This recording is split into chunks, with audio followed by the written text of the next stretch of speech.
enough just being here. Right? You guys, guess who this is right here? This lady's name is Erin.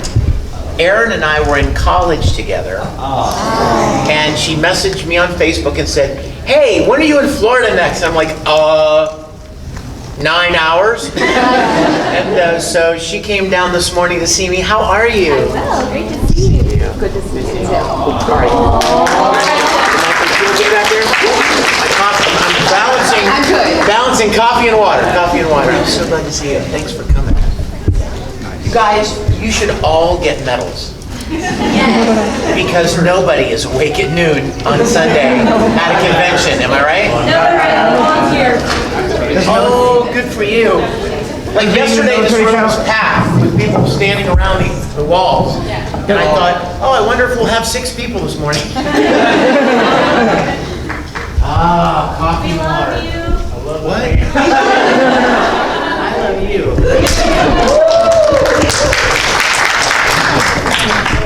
Good morning. And they gave me a big long cord. They give me a long cord on the day when there's nobody in the back to get to. Oh, they'll stumble in. Where's the panel? Is this Steve Bloom's panel? It was. Was it really? I'll just do my best, Steve Bloom. Bang. Yes, I play Orange Mario and a lot of other low voices. Sunday. How many of you were here yesterday, at the panel yesterday? Oh, I love you. We talked about a lot of stuff yesterday. And we kind of were into the question phase. So we'll just continue. Yes, sir. Out of the main series Star Trek, not counting Kirk, who would you say your favorite crew is? I would say Next Generation. See, here's my deal, you guys. I love the original. Okay, the original's the best. And then, I'm kind of a purist, you know. What's interesting is that everybody loved Star Trek when they discovered Star Trek. So like if you're 35, 40, Next Gen was your thing. That's when you were a kid when Next Generation came out, and that's what you love, and that's totally cool. For me, it was the original series. And my feeling about it is, every incarnation of Star Trek got further and further away from whatever it was about the original that made it so cool. You know what I mean? I don't even think that they may not even know what it was that made it the way it was. But, nowadays they make action-packed spectacle, special effects, ships and action and dark and, this dystopian future of bad guys trying to overthrow. It's all dark and, you know what I mean? And Star Trek was not about that. I don't know if you know that or not, but Star Trek was about an image of the future where mankind had risen above the pettiness. They had set aside the things that divided them and caused them to war and hate and battle. And they came together on the earth as humankind, and then as a united people, they moved out into space to meet new people and make friends with new people. It was a very positive message, which nowadays, you know what I mean? Like, look at the last J.J. Abrams movie. The bad guy was the Federation guy, like in Starfleet. Starfleet wasn't the bad guy, you know what I mean? Like this guy who's trying to take over the universe, and he was actually in Starfleet. No. That's not Star Trek, that's something. But you could call that movie any sci-fi name, make up a sci-fi name. It didn't have to be Star Trek. So that's what I loved about the original series, was the positivity and the storytelling. And Next Gen was close, but Next Generation was more cerebral. And this was perfectly personified in the captains. Look at Kirk. Go get him, right? Pioneer, meet new people, explore new things, jump in, feet first. And look at Picard, bald grandpa. Well, we should extend diplomacy and we should talk to them about their problems. You know what I mean? Like, the captains perfectly personify the difference between the two shows. But here's an interesting point. I don't know if you ever thought about this, and sorry for not jumping into the deep end here so early in the morning. You're like, I can't, brain hurting, can't take it. You can't have a story without conflict. So think about this. If mankind becomes just perfect and figures out all the answers, and there are no conflicts, guess what you have? No stories. There's nothing interesting. There have to be adversaries. And in the original series, one of the things they wanted to do was to branch out into space and hopefully share what they had learned back on Earth with other cultures. So there's a difficulty when you're making a TV show. You have to have a story. If you're going to have a story, you have to have an antagonist and a protagonist. You have to have tension and friction and conflict. And if everybody just sits around in comfy chairs and gets along and talks about how great everything is, that show's not going to last very long. So you have to find conflict somewhere. I don't know that the Star Trek future will ever happen. I don't think it will. I don't want to be a party pooper, but I just don't think it will. Because there are a lot of greedy people in the world. It's a big world.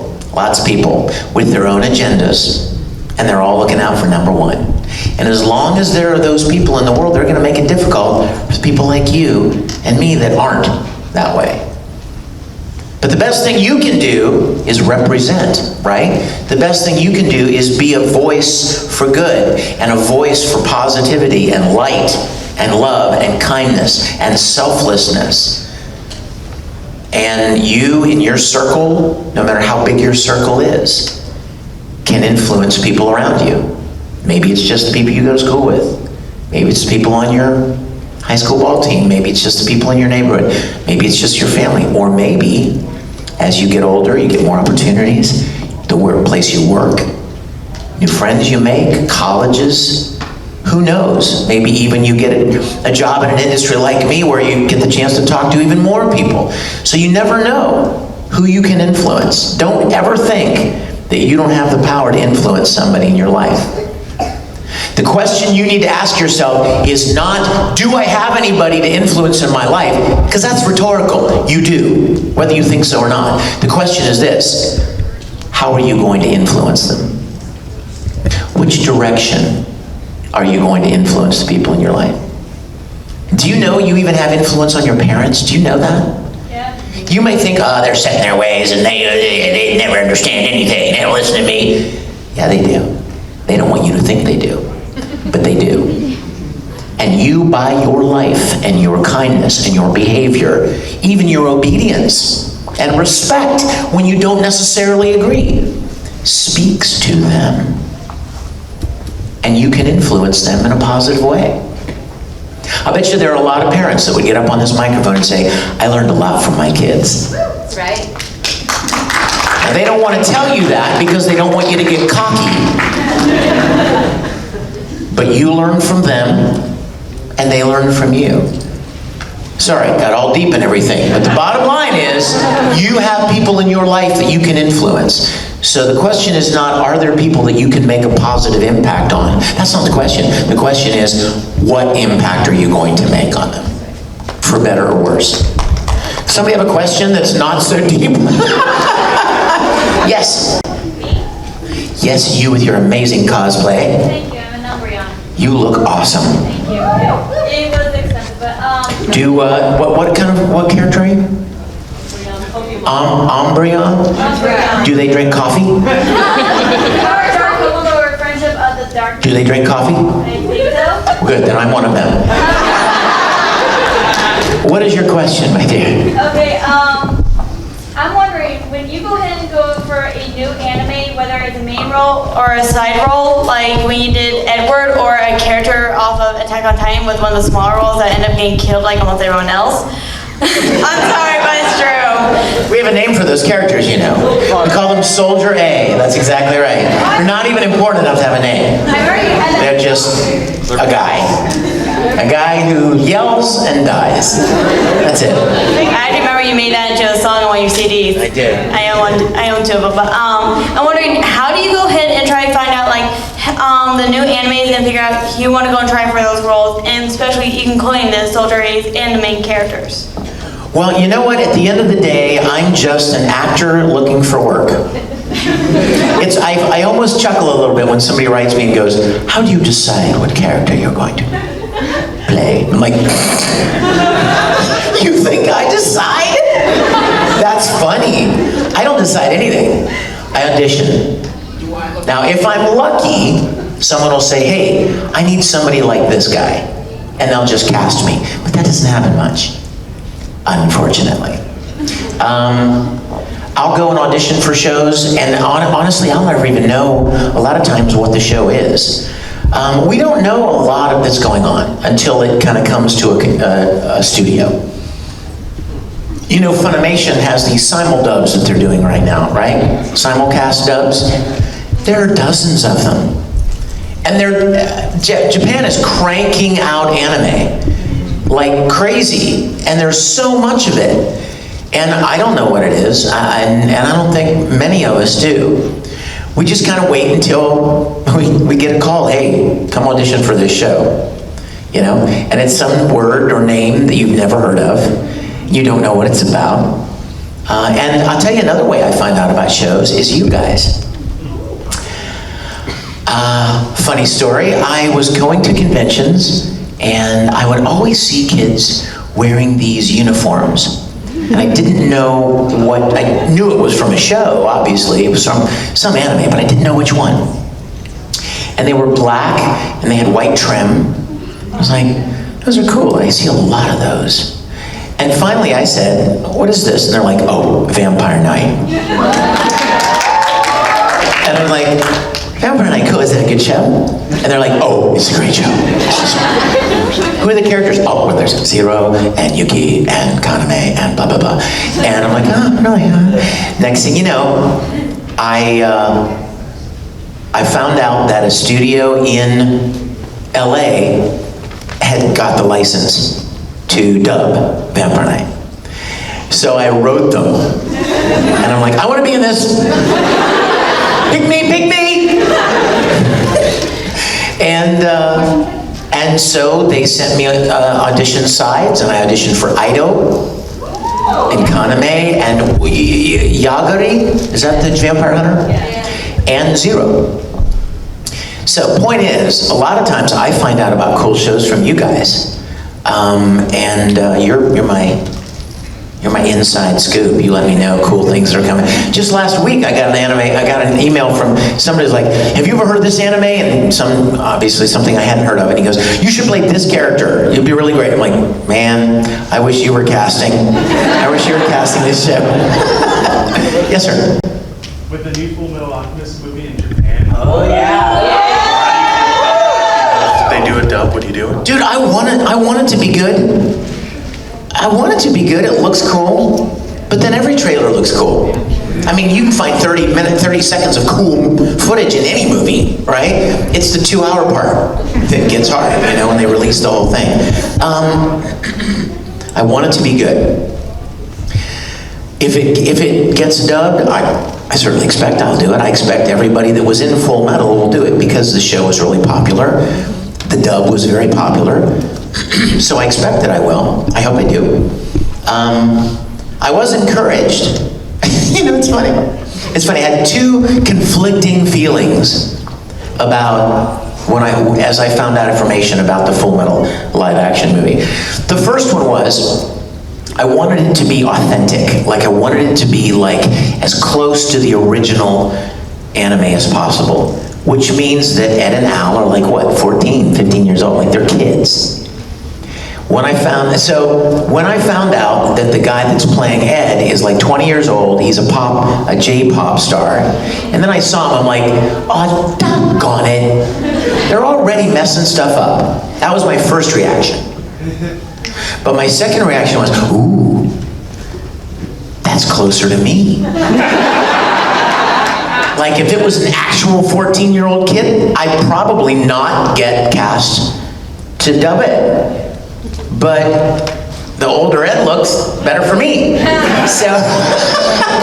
So I'm torn. But I hope it's good. I certainly want it to do well. I've said for a long time that with technology, special effect technology the way it is now, the things they can do, this would be a perfect time to make a really cool Fullmetal Alchemist live action. Yes, my dear. Sorry? Absolutely. Now that I have a cable that will do my bidding. Thank you. We'll give you another hug. Oh, come here. I'm glad to see you again. Do you remember my name? Wait a minute. Wait a minute. What's it start with? Olivia. Boom!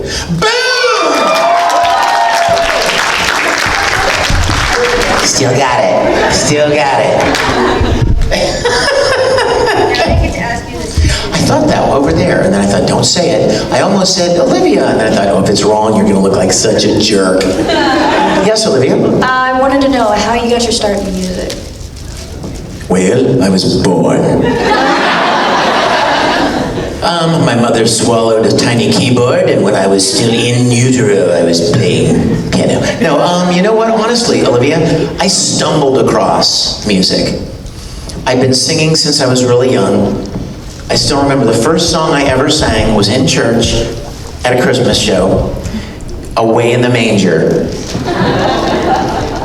I love that song. That was the first song I remember ever singing.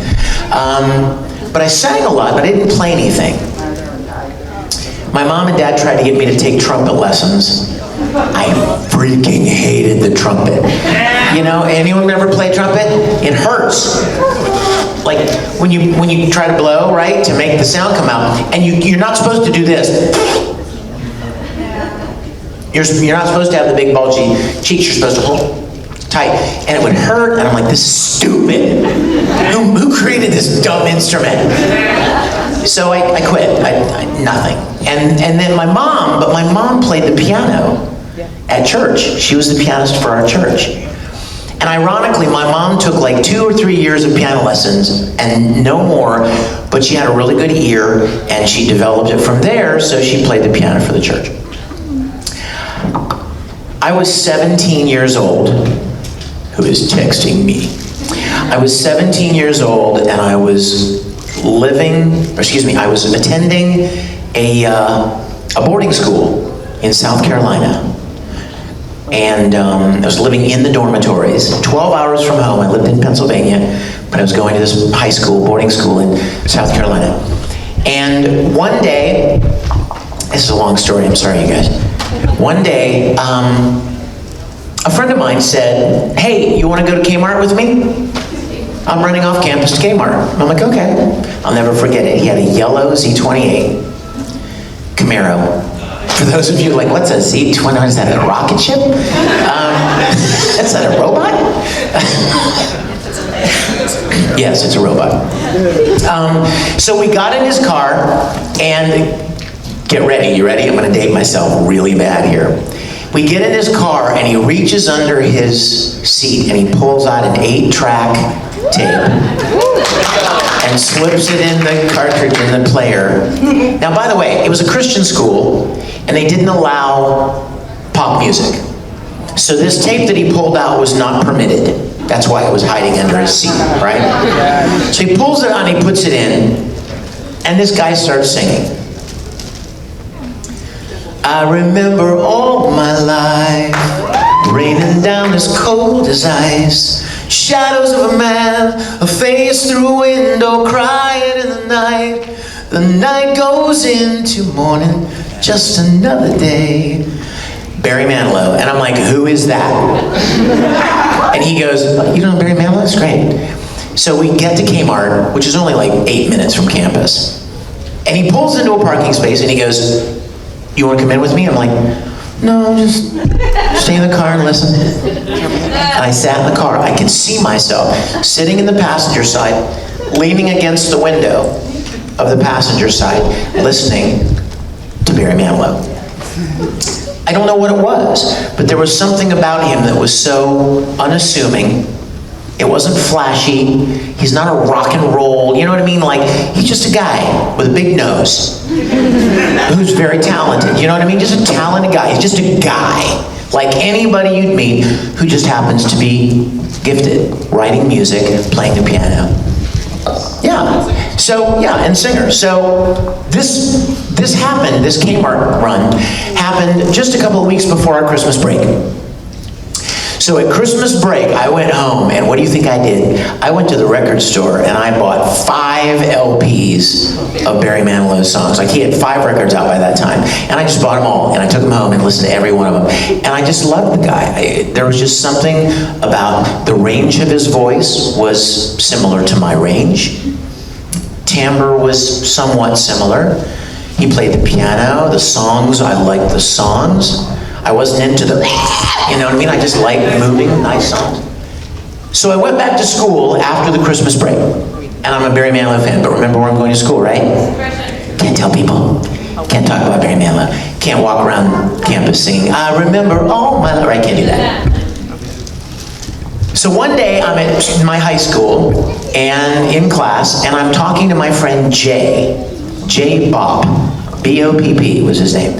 Jay was a year younger than me, and we left class and we were going to lunch, and Jay said, and I said to Jay, I don't even know how this came up, but I'm like, dude, have you ever heard of Barry Manilow?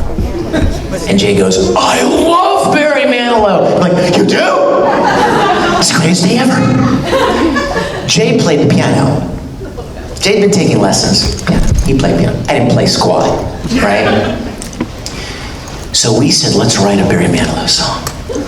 You write the music and record yourself playing it on a cassette. I know, that's an old word too. That was the newfangled thing in the day, you know. 8-tracks were so last week, right? Cassettes were now. And I said, you record it, and then I will take it back to my dormitory room, and I will listen to your music, and I will make up the words. So we were gonna write a song, him the music, me the lyrics. So he did it.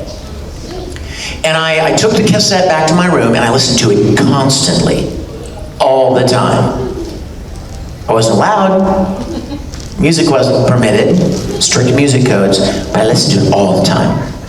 One day, I was walking across campus, and I was walking past a set of little rooms that have pianos in them. Do you guys ever go to a school that have practice studios? They're little closets, literally, that you go in and you practice your instruments. They had a whole row of them. They all had little upright pianos in them. So I went into one, and I sat down at the piano. Literally, plinky plunking around. And before, I'm sorry I'm taking so long with this story, but before I knew it, I had figured out how to play that song on the cassette exactly the way Jay played it. Now, I didn't know what I was playing, but I knew it. I mean, it sounded exactly like it. I couldn't believe it, like I was playing this little piano thing. Then one day, I was playing it, and I displaced one finger by accident. I don't even know. Maybe God led my finger. But I changed it, and suddenly it turned the chord into a different sound. And I was like, ooh, that's different. That sounds cool. That sounds like it should go from this chord to this chord.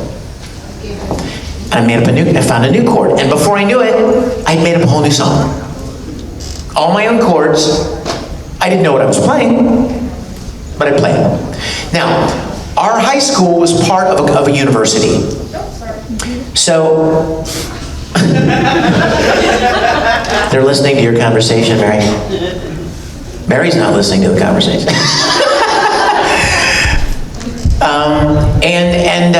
The college, I lived with college guys. Remember I told you I lived in a dormitory? Well, it was a university campus. And the high school kids were integrated in with college kids. So I was 17 and I had college roommates. And I had friends that lived in my dormitory who were in college, a few years older than me. So one day I said to one of my friends who was a music major, I said, hey, you want to come hear a song I wrote? He's one of those snobby music majors, right? Who thinks they're just all that in a bag of chips, right? Okay. Go ahead. And I took him down to the practice room, one of the practice rooms, and I started playing my song. And I was singing it. And he was standing behind me like this, watching me, judging me. And then, after I finished the song, he said, start over. I'm like, okay. And I started over, and every time I would hit a chord, he would go, that's a G major 7. And I would go, why? And he would say, well, the root is G. And if it were a major chord, you would be playing the G an octave up. But you've flatted the top G a half step, which makes it a major 7. Now, if you flatted it a full step, it would be a full 7. It would be a G7. Oh. So, this would be a C major 7. And he went, yes. And I would continue playing, and he would go, B minor, suspended 4th. And I'd be like, what? Why? Well, you flatted the 3rd, the harmonic 3rd, you flatted it. That moved it from a major to a minor. And you see, in the scale of B, you're on the 4th note, but it's suspended. It's not. It has not yet resolved to the harmonic 3rd. Okay. So this would be an A minor suspended 4th. Yes. Okay. So here's the thing. I got music. To that point, at that point, I'm like, okay, now I'm figuring out what chords are. But then I would go to restaurants, and I could sit there while we're ordering dinner at Chili's and listen to the song playing on the speaker above me and imagine what the chords were. That's a minor. Okay, if they're in the key of G, then that would be the relative minor, which is E minor. And down, that's C, up to D. I can just see it in my mind. To the point where I could go back to the studio and just play it. Never played it, just play it. See, this is why I have to give God credit for everything. Do you see the story here? I didn't do anything. I didn't take lessons. I didn't study and learn. It was just a thing. It was just a gift. So I'm very careful to give credit where credit is due, if you know what I mean. I continued developing it. And I'm singing the whole time. And remember, Barry Manilow started this whole thing, right? He played the piano, so I wanted to play the piano. And I just got to the point where I could, if you were to call out a song right now, if I know the song and there were a piano here, I could play it for you. And if you were going to sing it and you're like, oh, that's too high, I could transpose it immediately and play in a different key. But it's completely just a gift. I never planned it. I never studied it. So I'm extremely, that's why music means so much to me. And I've been writing and singing and producing twice as long as I've been voice acting. I've produced 30 or 40 records for different people, a lot of contemporary Christian stuff. Some of you may have ever heard of a group called DC Talk. I produced their first record. And I have 6 of my own. And I want to make another one, but I got sidetracked with Star Trek. I was in the middle of making it. I was going to make a new CD, and then I thought of the Star Trek thing, and that's taken the last 5 years. But I'm going to do it. Although my voice is getting crappy. Beautiful. No, it is from voice acting. I'm not kidding. I'm not kidding. I'm sure of it. From all the yelling, take its toll. Yeah, so no, this is a no Broly zone. But yeah. So that's I have a studio in my home. I've produced hundreds of jingles and music for documentaries and hundreds and hundreds of songs for 1,000 different things. So music means everything to me. I was thinking this guy in the back had both hands raised, but actually it's just part of his costume. I better answer this guy's questions. He's gonna cut me to pieces. Yes, ma'am. Me? Yes. Okay. Okay, I'll just wait. Let's see how far my mic will go.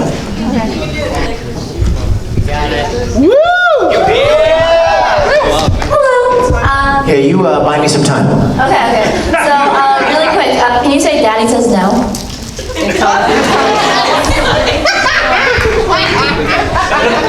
What's your name? What's your name? Tyler. Tyler? Yeah. Tyler? Daddy says no. Now, too late. So you had to be ready. When I called on you, you should have had it ready. You said, no, do it again. No. Natsu. I actually have a couple of questions, is that okay? Sure, we'll pick one, because we have a lot of people that want to ask questions. Here. How do you feel about voicing Mard Geer being one of the biggest villains in Fairy Tail? I'm so happy to be a part of Fairy Tale finally. I guess all that money I sent the director finally paid off, right? I always tease Todd, because, like Full Metal's one of my big things, and one of Todd's big things is Fairy Tale. That's like one of the main things that people know Todd for. So, and as luck would have it, Fairy Tale is a pretty long show. So he gets to work on it, all the time. So I'm always like, Todd, gosh, put in a good word for me. Come on, man, you're freaking Natsu. You know what I mean? Tell the director, I just tell him I want to be in it. He's like, okay, I'll tell him. And then nothing ever comes of it. That's right. I thought we were friends, dude. I made you Spock. What? Throw me a bone. And so finally, I talked to the director. He's like, I'm just waiting for. I'm waiting for a really good role. I'm waiting for a role that would be really good. He goes, I still want to cast you like Soldier A. I don't want to throw you in some dumb little thing. I want to save you for something good. And so when Mard Geer came along, he had me come in and do it, and I was very excited, very excited. I really love the scene where I kicked the crap out of Natsu. I have that on a loop. It just plays. Yes, sir. I'm not going to ask you to do the voice because you already said so, but have you seen DBC Abridged, and what's your opinion on Broly's voice in that? Well, I don't remember Broly's voice in Abridged, but I have seen it, and it's hilarious.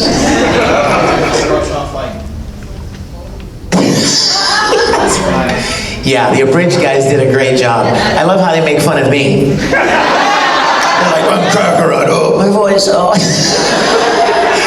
Clearly, that one's gotten around here. Yes, my dear. Yes.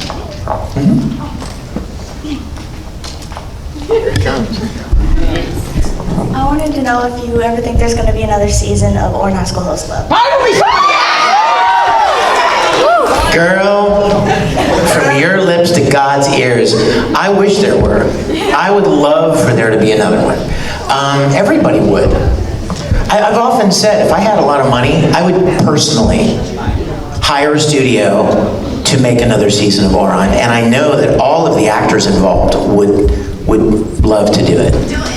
I love it, and the manga continued, so there's plenty of material.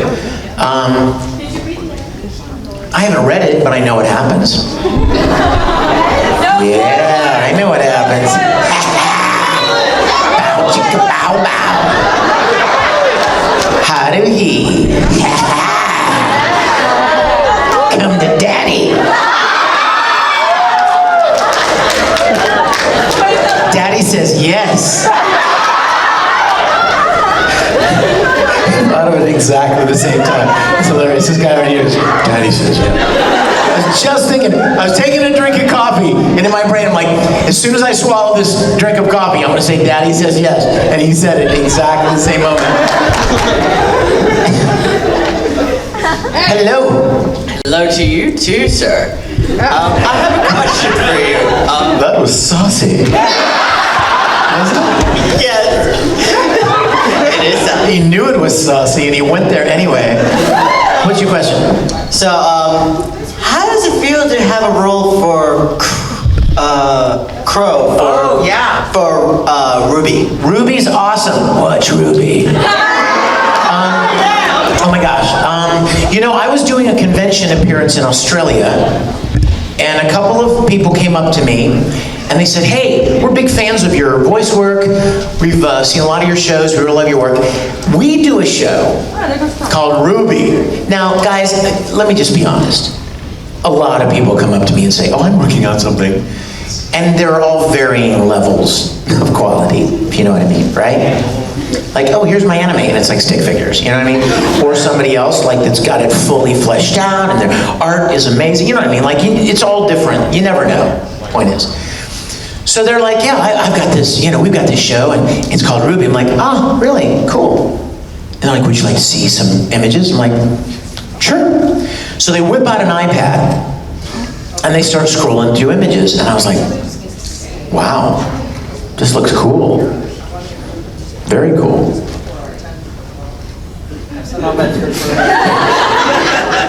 She doesn't know we're listening to her. Here, let's imagine what she's talking about.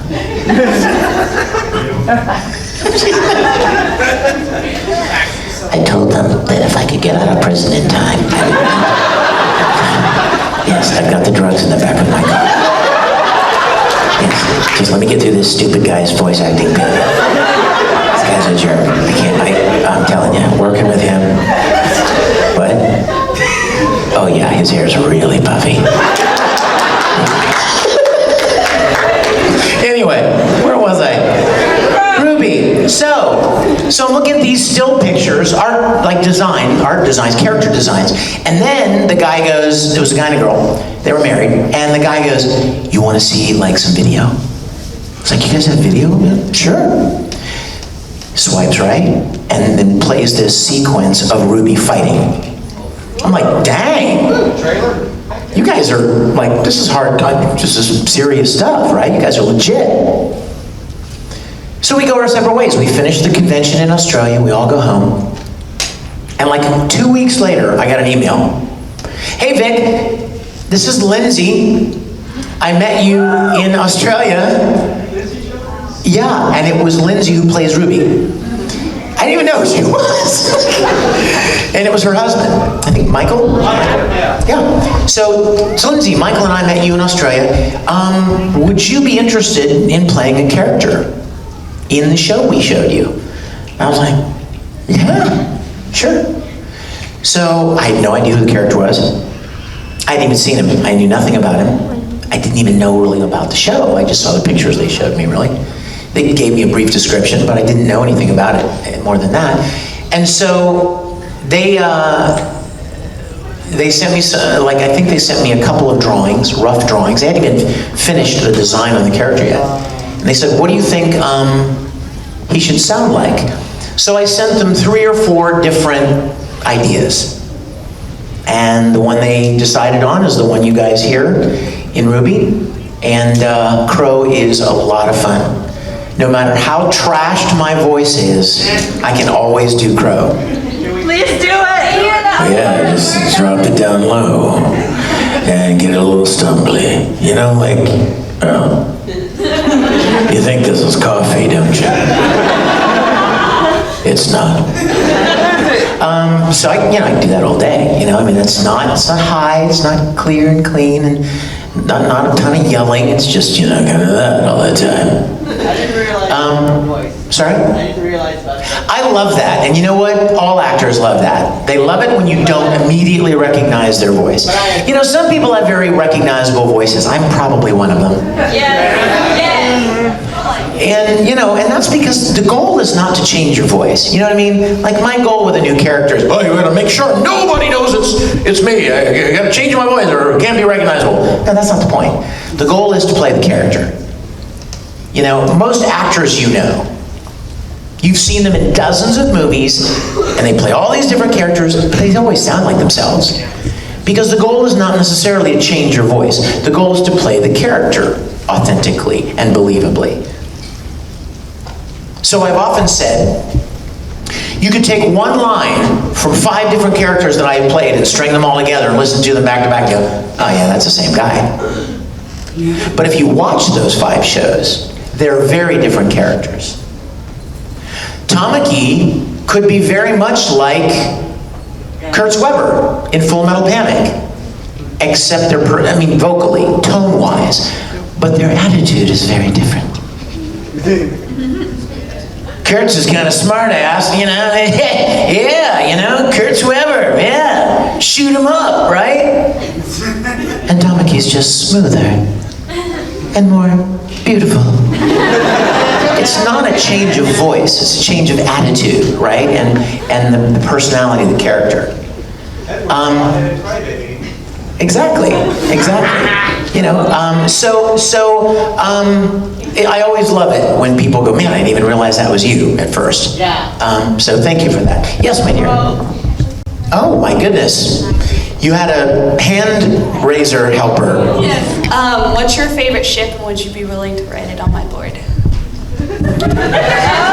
Yes, I will write my favorite ship on your board right now. Right Enterprise.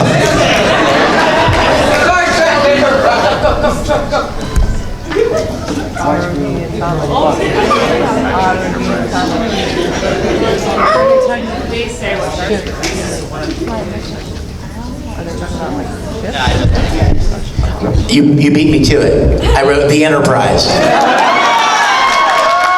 And I even drew a little picture of the Enterprise.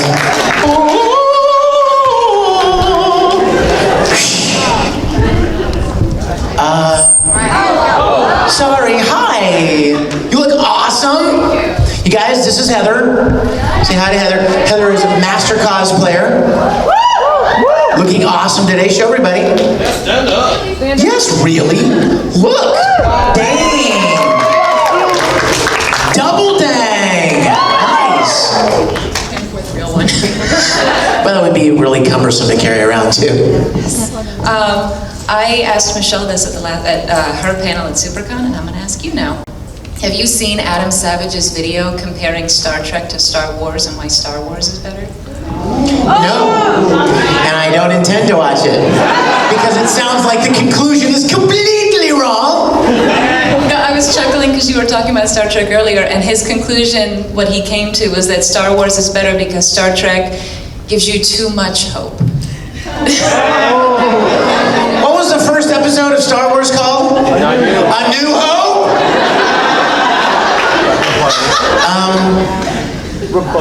You know what's really interesting is Star Wars is not sci-fi. Space opera. You've never seen Star Wars? It's a space opera. Guys, go get some torches. Let's burn her. She's a witch! You're my kind of girl. You are my kind. She's a Trekkie. But you know what? No, I was thinking about this years ago. Star Wars, I will check it out. I will look it up. Do you know why Star Wars is not sci-fi? Thank you. Who's the brilliant guy who keeps jumping my answers? Who is that? Was that you? It was you. You guys, get some torches. You're next. You guys disarm him. Over and over and over again. No, because sci-fi takes place in the future. And how does Star Wars start? A long time ago. So I don't think it's sci-fi. It's fantasy, basically. But you know what? Can I tell you, you're going to love this, Heather. I was at the Star Trek convention in Vegas last week. Like literally, I was there Wednesday and Thursday, and then I came here yesterday, or Thursday night, because I certainly didn't want to miss Metro. I hadn't been here in so long, and I was so excited to be back. Oh, thank you. But we were in Rod Roddenberry's panel. Now, I don't know if you guys know. Gene Roddenberry created Star Trek. And his son Rod, who's like mid-30s, has become a very good friend of our show. He loves Star Trek Continues, and I've been to his house several times. We're good buddies now. In fact, he even gave us a shout out from stage. He's like, check out Star Trek Continues, it's canon. It was really neat. Okay, so this is the coolest thing. So they started taking questions from the audience. And a lady got up and she said, do you know why I like Star Trek better than Star Wars? No. She said, do you know why I love Star Trek and why I think Star Trek is different from everything else? Star Wars is about wars. And Battlestar Galactica is about battles. Star Trek is about a trek, it's about a journey. And your life is a journey. It's about a journey. It's not about fighting and battles and wars. It's about a journey, a human journey in many ways. I was sitting about 3 rows back, and I'm listening to her say what she had to say on the microphone over here, and Rod and Trevor, his sidekick, on stage, and she said this, and we all went, like, oh my gosh, how beautiful, how beautiful. Now that's not to diss Star Wars. You guys, I love Star Wars. I'm just kind of half messing, but it is a very valid point. Star Wars is about battles, right? You got dark side, good side. You got good and evil. You got Sidious and Kylo and Vader and all. It's all about the battles and the fighting and the warring. And that's a word. Look it up.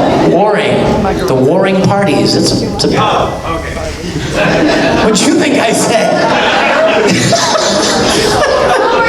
I don't even know what you think I said. But anyway, but Star Trek is about a journey. Trek, did you know, you guys, I was so proud. When I was like 10, Star Trek. I didn't even know what the word Trek meant. I mean, there was a time in your life when you didn't know what the word Trek meant either. I mean, when you're a little kid, you don't hear a word like that. Trek, what is that? Star Trek. It sounds cool. It's got those cool plosives. Trek. It's a cool word. And then I was in school, and I read about, in history, about a journey across out west called the Great Trek. Anybody remember that in school? The Great Trek. And when I saw that in my history book, I'm like, that was when I realized what the word Trek meant. And I'm like, oh my gosh, this is amazing. Star journey. It's a big, big journey. Is our time up, really? No, about 5 minutes. I'm giving you just a wrap up. Okay. We need to go upstairs. Okay. You Yes. play a lot of big roles, but when I told you that my favorite role of yours was Malcolm this guy, I don't hear a lot about it. What are some of your favorite roles that you wish you heard more about? That's a great question. What are some of my favorite roles that I've not, that don't get a lot of attention? There was a show that I did called Air. Oh my gosh, it was so beautiful. Have you seen Air? So beautiful. Oh my goodness. What? Have you seen it? It's beautiful, isn't it? Oh my gosh. The story is so beautiful. Stop, I'm getting misty. Wipe your tears with one of your 6 hands. Love you, Natsu. It was about, and I'll give you the basic story, and it may even be something that some of you might be like, wow, that sounds like my kind of thing. It's total just story. It's not, crazy, wacky, anything. It's just story. It's about a girl named Misuzu who's kind of a loner. She's in high school, and she doesn't have many friends. She doesn't really fit in. She kind of stays to herself. People make fun of her for being kind of weird, right? You with me so far? You're like, that's me. Yeah, that's me. And she lives in a little town by the ocean. And there's this homeless guy named Yukito who lives hangs out on the seawall and has a little puppet, and he does puppet shows to try to get a couple coins here and there to buy some ramen, something to eat. And Misuzu, he's a loner too. The homeless guy, nobody likes him, thinks he's weird, stays to himself. And this high school girl befriends him. And they become good friends. It's so beautiful. And then as it progresses, you find out, you want a little spoiler? No spoilers! No spoilers! Go forward. No? Spoiler! It's good. We torched the spoiler! Burn the spoiler! What? You can spoil it however you want, Daddy.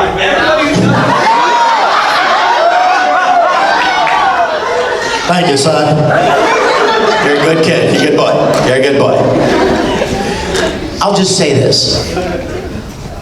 They find out that they've known each other before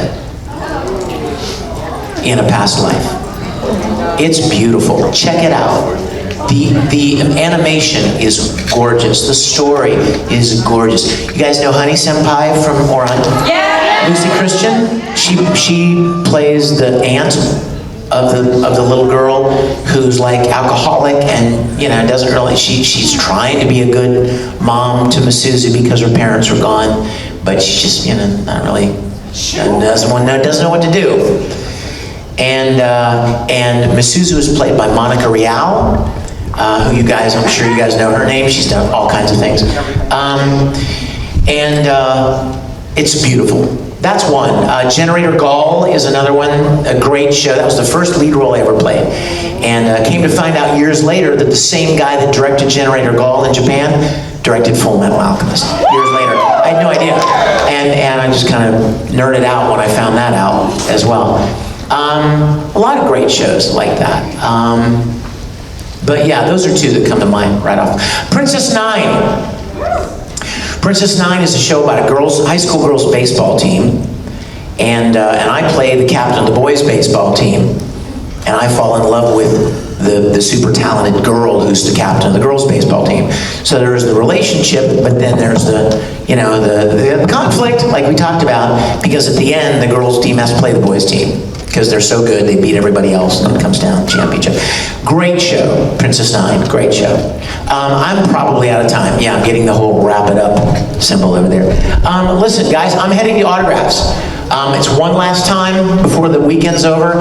I have so enjoyed my weekend here. I was here many, many years ago.